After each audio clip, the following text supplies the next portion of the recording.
I started out with freshly washed hair and I put it into this bonnet which I made that has a satin side and a microfiber towel side. If my hair's not 100% dry, I'll put it in the bonnet before bed. Next day, the plan was to just prep my hair and part it so that braiding would actually not take that long. The longest part is to part the hair. So now I'm just putting some heat protectant because I'm going to blow dry the hair. I usually don't like blow drying my hair before doing hairstyles, but it makes the parting job so much easier and so much faster. I bought the wrong combing end for this blow dryer, but anyway, I taped it up with some sellotape because, you know, innovative queen or whatever. Anyway, I did that to everywhere, all the sections, and I was ready to part. Once everything was parted, I decided to start on the back and just work my way up. I used 3 different colors in my hair and I got pre-stretched because this is not the first time I'm doing my own braids and it takes so long. At least it saves you a good hour to just buy pre-stretched hair so you don't have to do it yourself. Anyway, I mixed the 2 darker colors together, which were 8 and 4, and then I used them for the back of my hair. Then for some smaller sections, I used this 30, which, you know, is a go-to color.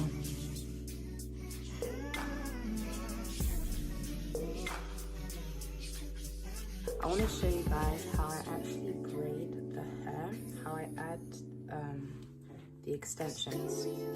So normally I'm standing in front of a mirror, which obviously I'm not doing right now because I'm filming, and I have a chair, and I'll take bits of hair that I'm going to use for the knotless braids, about this thick, because these partings are quite big, I don't know why, and I put them down somewhere. I'm just putting them down on my lap. So I'm going to do that for like 5 to 6 parts that I use for one braid. I'm not really finished the end, so I'll probably add more later depending on the length that I want. So when you're doing knotless braids, it's kind of to give it a natural look. You're not boxing the you're not doing box braids, you're not wrapping the hair around your own. So what you want is to start off with a part that's not actually that thick, and gradually they'll become thicker. Okay, so I've saved this parting for you. Right, I'm using some shine and jam so that all the hair is laid down once I'm ready to actually braid it out. Then I separate the parts into 3 as equally as I can, and I'm gonna start braiding it with the natural hair for like, I don't know, 2 to 3 goes, and then I'll start adding the hair. You'll see what I mean. I'm braiding as close to the scalp as I can, but without pulling too much on the hair. And right about now, after this bit, I'm gonna start adding the hair. If I can reach it. Lol. You just want to keep braiding, but as you're braiding, you're adding bits and bits of hair. So right now I'm trying to get it into that finger so that I can just add it in naturally. And if you've noticed now, only 2 out of 3 of the parts actually have an extension bit. So now I'm going to keep braiding until I get to the part that doesn't have an extension piece. This one, it doesn't have an extension. So I'm going to add a new piece to it.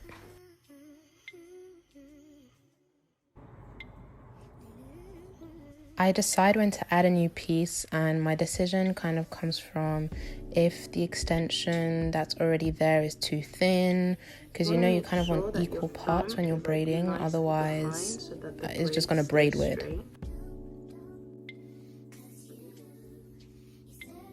I haven't actually figured out how exactly I'm going to do the ends, so they're kind of like...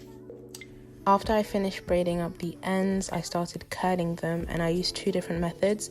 One with the roller thingies, and the other one, this one I saw on TikTok, and you just wrap the hair around itself really.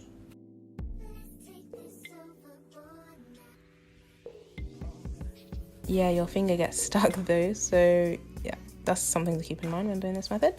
Once all the ends were curled up, I had to put them in warm water so that it would seal the ends.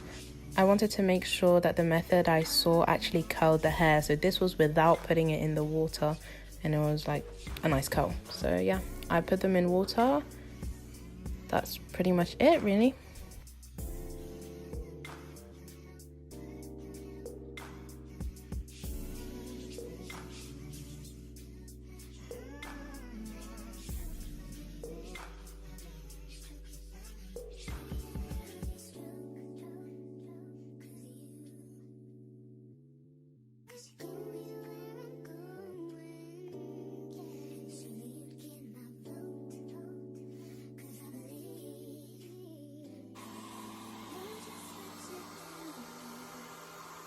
Now is the moment of truth. Drum roll, please. Not too bad for a first time. Then you just separate them out. Make sure you're gentle on them so that they don't, go back straight. And this method was actually quite good too. So yeah, even though when I recurl them, I use the rollers because yeah, just easier.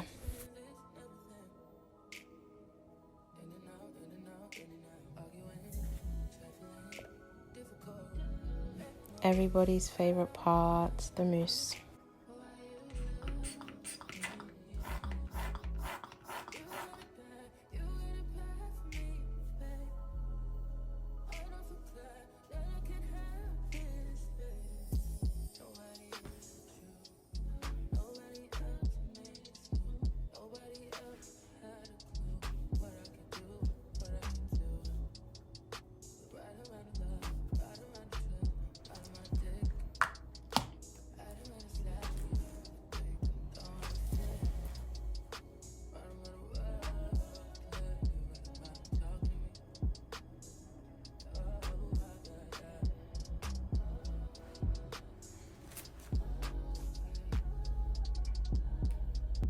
This is exactly a week later. I just woke up, but I thought I'd show you that the hair is lasting really well, and so are the curls. Thank you guys for watching this video. I hope it helped you guys out and that you enjoyed it. If you have any questions for me, leave them down in the comment section below, and I'll see you next time. Bye.